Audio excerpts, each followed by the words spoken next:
지금 앞쪽에 파란색으로 보이는 요 표기된 요 부분이 이제 P코어를 나타내고요. 뒤에 있는 요 부분이 지금 E코어입니다.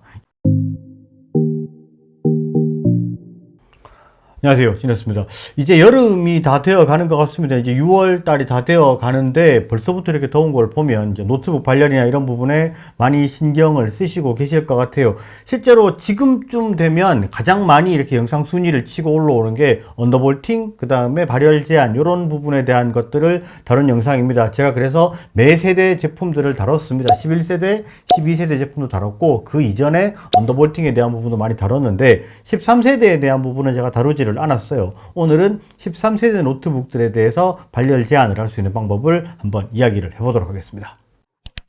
13세대 제품 같은 경우는 사실 이제 빅리틀 코어를 사용을 하고 있죠. 그렇기 때문에 예전에 11세대 때 했던 클럭 제한만 딱 하는 그 방법은 전혀 먹지를 않아요. 왜냐하면 클럭을 제한했을 때 빅코어랑 리틀 코어 자체가 이게 클럭이 다르니까 어디에다 적용을 해야 될지 타켓을 못 잡기 때문에 클럭 제한을 먹지를 않습니다. 그러니까 클럭 제한하는 거는 11세대 이전의 제품, 인텔 기준으로 아니면은 AMD 제품들은 지금 클럭 제한을 다 먹습니다. 그거를 하거나 TV세대 같은 경우에는 아예 이제 부스트 클럭을 꺼버리는 방법을 했었죠. 근데 부스트 클럭을 아예 꺼버리면 베이스 클럭에 있기 때문에 성능에 대한 손해가 약간씩은 있습니다. 근데 이제 13세대 같은 경우에는 지금 게이밍 노트북의 주력 제품들 같은 경우에는 주로 이제 HX 버전이에요. HX 버전 같은 경우에는 조금 다른 방법으로 제한을 할 수 있는 방법이 있어요. 인텔에서 나온 XTU 프로그램, 원래는 이제 이 프로그램 같은 경우에는 오버클럭킹을 위한 프로그램입니다. 그거를 반대로 이제 클럭을 제한해서 발열을 제한하는 방법을 사용을 할 건데, 이 XTU를 사용할 수 있는 프로세서가 제한이 되어 있습니다. 게이밍 제품들 중에서도 CPU가 HX 버전이나 HK 버전을 쓰고 있다. 그러면은 XTU를 사용을 할 수 있고, 그게 아니고 H나 P, U가 붙어 있는 제품을 쓰고 있다. 그러면은 이거는 이제 XTU를 먹지 않습니다. 그거는 예전에 이제 12세대랑 동일하게 부스트 클럭을 완전히 잠가버리는 그 방법을 사용을 하셔야 돼요. 먼저 그럼 XTU를 사용하는 방법에 대해서 조금 디테일하게 한번 알아보도록 하겠습니다. 자, 인텔 XTU 같은 경우에는 인텔 홈페이지에 들어가서 다운받으실 수 있어요. 지원 들어가서 다운로드 센터에서 XTU라고 검색을 하시면 되는데, 그렇게 하시는 방법도 있고, 실제로 제가 이 링크는 바로 영상 하단에 더보기란에 달아놓도록 하겠습니다. 여기서 다운을 받으셔서 설치를 하시면 되고요.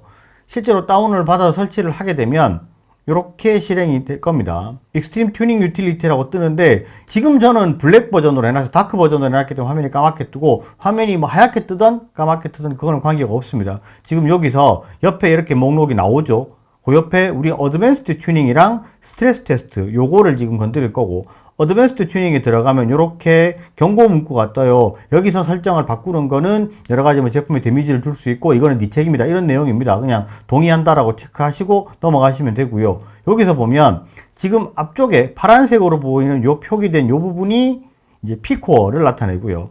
뒤에 있는 요 부분이 지금 E코어입니다. E코어 같은 경우에는 전혀 건드릴 필요가 없습니다. 그냥 우리는 P코어만 건드릴 거고, 주로 발열을 많이 내는 쪽은 P코어이기 때문에 P코어에 대한 부분만 건드릴 건데, 자, 그럼 여기서 우리가 어떻게 할 거냐?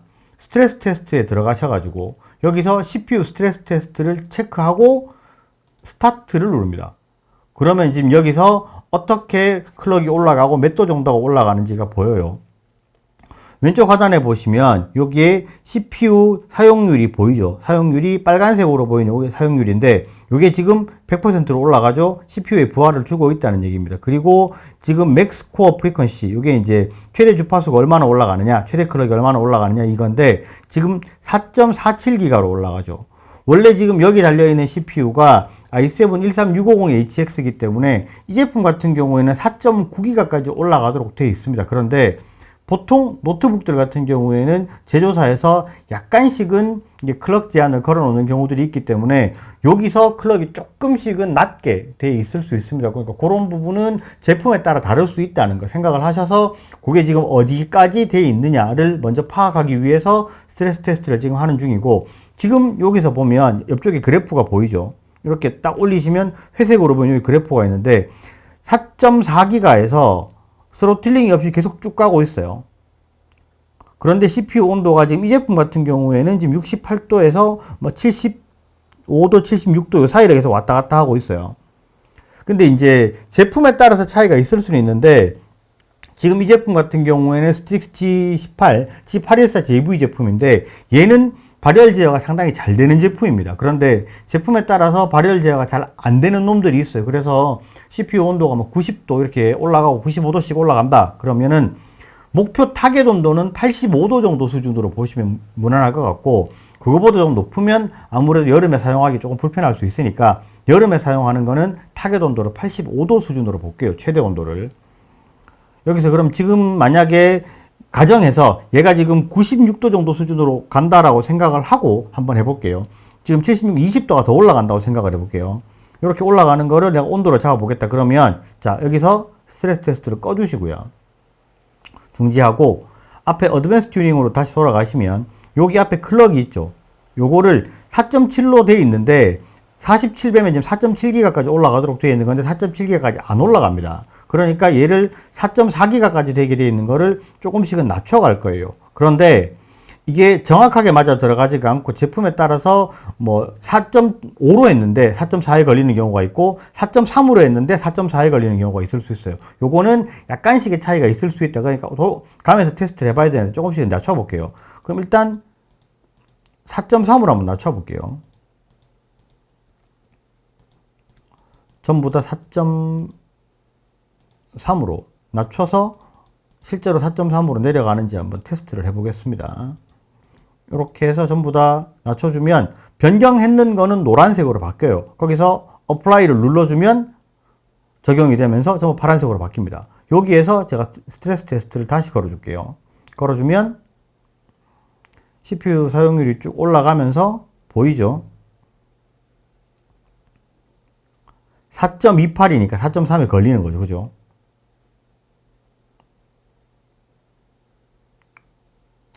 그렇게 올라가면서 사용률 100이고 자 이제 온도가 어디까지 올라가는지를 한번 모니터링을 하겠습니다. 실제로 여기서 온도가 아까 76도 정도 수준으로 올라갔는데 우리가 타겟 온도를 얼마? 85도 정도 수준으로 보기로 했죠. 그러니까 지금 우리는 이제 65도 정도 어간대에 왔다 갔다 하면은 목표치에 도달한다고 보고 지금 테스트를 하고 있는 중입니다. 자, 70도로 중간중간에 계속 넘어가죠. 근데 이게 이제 워낙에 지금 발열이 잘 잡히는 놈이기 때문에 65도까지 정확히 먹을지는 테스트를 안 해봐서 모르겠는데 일단 낮춰서 한번 해보도록 하겠습니다. 자, 지금 클럭이 4.2기가에서 그냥 안 올라가죠. 지금 거의 4.2기가 정도 수준에 스탑이 되는 걸로 보입니다. 그러면은 우리가 지금 먹이는 것보다 실제 노트북이 돌아가는 클럭은 0.1기가가 더 낫다라고 생각을 하시면 되는 거예요. 자, 여기서 그러면 어느 정도 수준이 왔다 갔다 하는데 높이 올라가는 온도가 지금 75도가 올라가니까 조금 더 낮춰 보겠습니다. 스트레스 테스트를 중지하시고 다시 어드밴스 튜닝으로 가셔가지고 3.8에 한번 걸어 볼게요. 이게 제품에 따라서 다를 수 있으니까 본인이 적용을 하고 싶은 거에 적용을 하시면 되고 지금 이렇게 낮추는 거는 실제로 부스트 클럭을 낮추는 거기 때문에 이게 제품에 무리가 준다거나 부하가 더 간다거나 이런 부분이 전혀 없습니다. 우리가 지금 다른 거에 대한 볼테이지를 전혀 건드리지 않고 클럭만 건드리는 거고 클럭을 높이는 게 아니라 낮추는 거기 때문에 제품에 무리가 간다거나 부하가 가는 부분은 전혀 없다는 거 말씀을 드릴게요. 이걸로 제품에 문제가 되거나 이런 부분 전혀 없습니다. 자, 3.8로 낮췄고요. 적용을 하고 스트레스 테스트를 걸어 볼게요. 그리고 제품들마다 왜 이제 뭐 터보 모드, 뭐 성능 모드 이런 것들 이제 여러 가지가 있잖아요. 뭐 레노버 제품이랑 MSI 제품, 그 다음에 에이서 제품, 에이수스 제품 다 조금씩은 다를 수 있으니까 저는 터보 모드에 지금 하고 있는데 터보 모드로 하시는 게 더 유리하겠죠. 그게 이제 아무래도 그래픽 카드의 TGP가 더 올라가니까 게임을 할 때나 이런 부분에서는 조금 더 좋을 수 있다. 이렇게 보시면 될 겁니다. 자, 이렇게 돌렸을 때 지금 3.7, 3.8에서 계속 걸리고 있죠.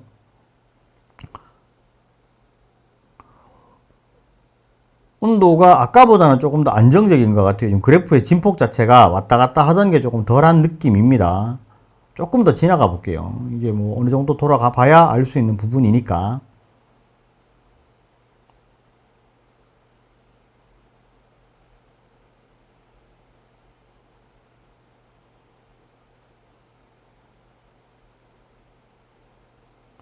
아무래도 이게 지금 온도가 워낙에 발열이 잘 잡히는 놈이니까 65도까지 뭐 내리기는 힘들 것 같고, 지금 여기서 보면 거의 70도를 왔다 갔다 하는데, 사실 이게 이 정도는 나올 수밖에 없어요. 노트북에 뭐 돌아가면 70도는 나오는데, 이게 발열이 많이 나던 놈이면 이 정도 수준으로 내려버리면 떨어지는 폭이 눈에 확 띌 정도 수준으로 떨어질 겁니다. 지금 아까보다 전체적으로 지금 온도가 레인지가 많이 낮게 떨어지는 게 보이죠.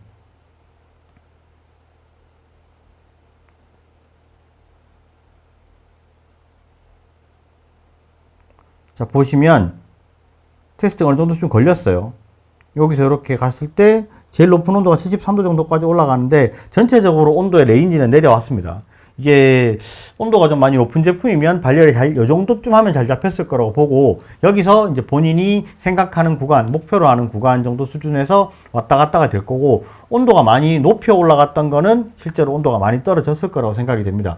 실제로 이것만 하시면 XT에서 잡아주는 건 끝이에요. 그리고 이렇게 해서 시스템에서 어드밴스 튜닝에서 이걸 세이브 해주시면 됩니다. 옆쪽에서 세이브를 해주면, 내가 요거를 클럭이라고 잡아줄까요? 잡고 세이브를 하면 세이브가 됐죠? 이렇게 하고 나서 요거를 끄면 실제로 지금 아래쪽에서는 실행이 되고 있어요. 그러니까 이게 그대로 먹혀 있는 상태입니다. 아래쪽에 보시면 왼쪽 아래쪽 작업 표시줄 밑에 여기 XTU 아이콘이 보이죠? 이러면 지금 되고 있다라고 보시면 돼요. 이게 생각보다 너무 쉬워서 이게 이렇게 해도 돼요 라고 생각하시는 분들 분명히 있을 겁니다. 지금 XTU 같은 경우에는 예전에는 하나하나 숫자를 다 건드려 줬어야 되는데, 이게 이 정도 수준만 해도 될 정도로 굉장히 이번에 지금 인터페이스가 좀 쉽게 나왔어요. 그래서 잘 되고, 그러면 이렇게 낮췄을 때 성능이 어느 정도 수준으로 나오는지 이건 벤치마크를 제가 한번 돌려봤는 게 있습니다. 그래프를 먼저 보면 제일 앞쪽이 순정 상태, 두 번째가 4.0기가, 세 번째가 4.6기가로 클럭을 낮췄을 때입니다. 이때 최고 온도는 83도, 76도, 72도를 기록했고요. 시네벤치 멀티코어 점수는 2596점, 19,090점, 17,856점을 기록했습니다.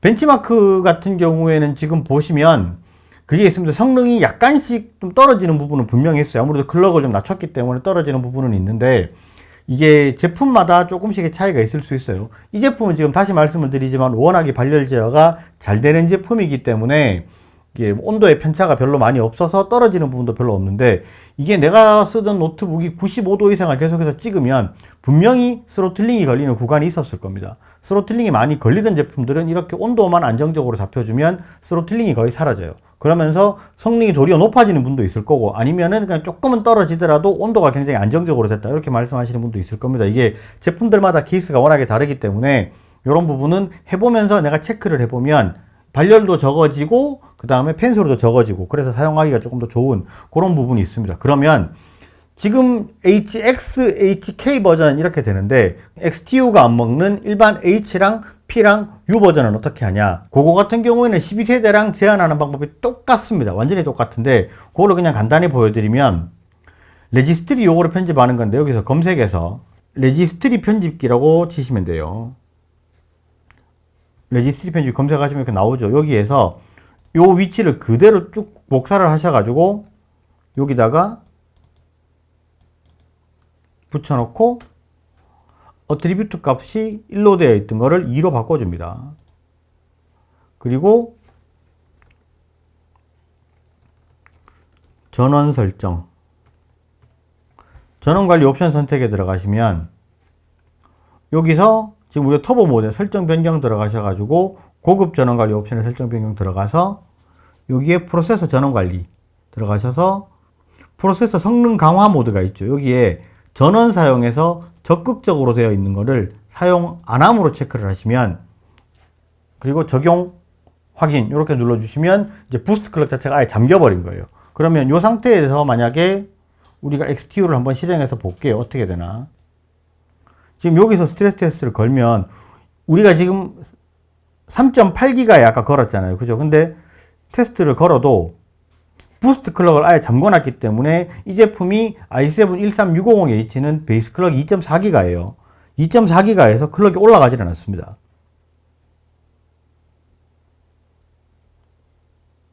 잠겨버렸죠.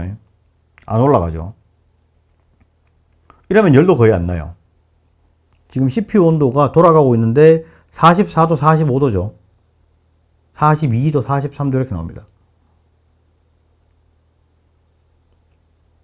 이거는 굉장히 극단적인 방법 중에 하나입니다. 이게 실제로 아예 부스트 클럭을 안 씀으로써 그냥 베이스 클럭에서 가장 기본적으로 가는 건데, 차로 따지면 그렇게 보시면 돼요. 내가 이제 고속도로를 갈 때 120으로 가다가 80으로 가다가 120으로 가다가 80으로 가다가 이렇게 돼버리면 실제로 그냥 80 정속으로 쭉 계속 가는 것보다 열도 더 나고 기름도 더 먹는데 조금 더 빨리 가기는 간다는 말이죠. 근데 80km로 그냥 정속으로 쭉 가면 차가 안정적이고 연비가 더 좋아지잖아요. 그런 것처럼 이제 뭐 비유가 적절한지는 모르겠습니다만 그렇게 되는 것처럼 실제로 조금 더 안정적으로 움직이고 팬도 빨리 안 돌고 발열도 별로 없고, 그런데 전반적으로 내가 사용을 하면서 성능은 큰 차이가 없습니다. 그런데 이제 게임을 할 때는 사실 부스트 클럭 완전히 꺼버리면 프레임의 로스가 한 10% 이상은 날 겁니다. 그런데 게임 말고 일반 뭐 블렌더라든지 아니면은 영상 편집을 한다든지 그렇게 돌리실 때는 실제로 큰 성능의 차이가 안 나요. 그러니까 여름은 이렇게 약간 클럭을 제한하고 하는 방법을 사용을 함으로써 조금 시원하게 나는 게 좋고요. 아무래도 이제 좀 많이 더워지게 되면 전반적으로 노트북의 온도가 올라가니까 그러면 제품의 수명이 짧아질 수 있습니다. 그런 부분을 조금 생각을 하셔가지고 이게 여름에 한참 더울 때는 이렇게 클럭을 제한하셔서 쓰시는 방법이 상당히 좋다, 이렇게 말씀을 드리고요. 이거 이외에 혹시나 뭐 다른 부분에 대해서 좀 궁금한 게 있다, 그런 부분들은 언제든지 댓글로 문의를 주시면 제가 답글을 드리고, 기본적으로 발열 제어를 할 때 스탠드를 사용을 해주거나 포지션을 높여서 이제 쿨링을 좀 더 잘 되게 해주는 것들은 기본적으로 하셔야 된다는 거 잊지 마시고, 이번 여름도 노트북 시원하게 잘 나시길 바라겠습니다. 이번 영상은 여기까지 하겠습니다. 감사합니다. 지냈었습니다.